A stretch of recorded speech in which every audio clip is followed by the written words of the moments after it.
Chicken பொரிக்க போகிறேன். அதுக்கு வந்து ஒரு 1/2 கிலோ சிக்கன், ஒரு லெக் பீஸும் இதெல்லாம் சின்ன சின்ன பீஸாக வாங்கிட்டு வந்துட்டேன்.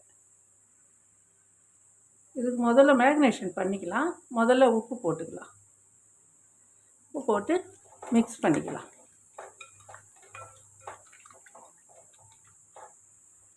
உப்பு போட்டு மிக்ஸ் பண்ணுறப்ப அது சாஃப்டாக இருக்கும். அடுத்தது வந்து தயிர் ஊற்றிக்கலாம். இதோடு சேர்த்து ஒன்று ஒன்றா போட்டு மிக்ஸ் பண்ணிங்கன்னா தான் அதில் வந்து காரம் எல்லாமே ஒட்டும். ஒன்றா மொத்தமாக போட்டு செஞ்சிங்கன்னா அதில் ஒட்டாது. அதனால் 2வது தயிர் போட்டிருக்கேன். தயிர் உப்பு சேர்க்குறப்போ அந்த சிக்கன் வந்து மிருதுவாக கிடைக்கும், உங்களுக்கு நல்லா சாஃப்டாக இருக்கும். இது ஒரு 5 நிமிஷம் ஊற வச்சுட்டு நீங்கள் அதுக்கப்புறம் மசாலா கலந்திங்கன்னா சிக்கன் நல்லாயிருக்கும். இப்போ ஜூஸியாக கேட்குறாங்க பாரு, அப்போ நான் அது மாதிரி வரும். இப்போ இஞ்சி பூண்டு பேஸ்ட், ஒரு 1/2 ஸ்பூன் இஞ்சி பூண்டு பேஸ்ட், இதோடு சேர்த்து மிக்ஸ் பண்ணிக்கலாம்.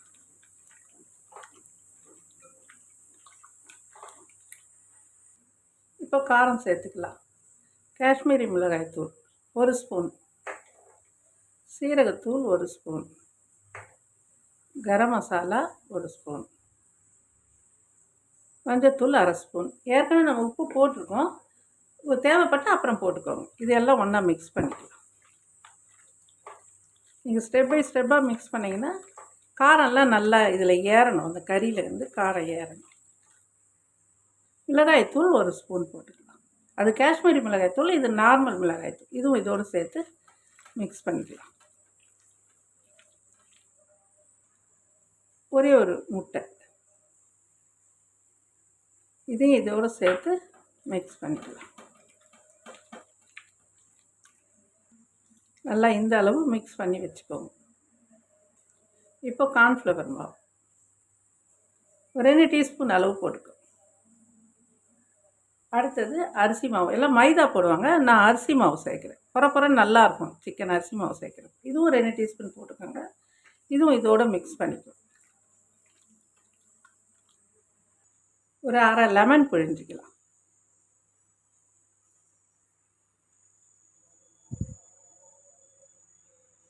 உங்களுக்கு சால்ட்டு பார்க்கணுன்னா இப்போ கொஞ்சம் சால்ட்டு கொஞ்சம் போட்டுக்கோ. எல்லாம் இந்த அளவுக்கு மிக்ஸ் பண்ணி ஒரு 1/2 ஹவர் ஊற வச்சுருங்க. 1/2 ஹவர் ஆயிடுச்சு. சிக்கன் நல்லா ஊறிடுச்சு. இப்போ வந்து ஒரு கேஸில் ஒரு கடாய் வச்சு எண்ணெய் ஊற்றிருக்கேன். இப்போ சிக்கன் பொரிக்கலாம். கொஞ்சம் எண்ணெய் காயிட்டும். எண்ணெய் காஞ்சிடுச்சு.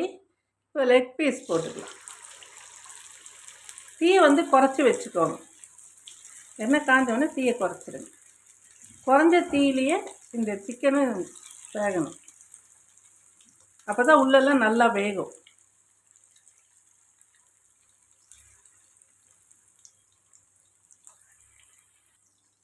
இப்போ லேசாக திருப்பலாம். இந்த பக்கம் கொஞ்சம் வேகட்டும்.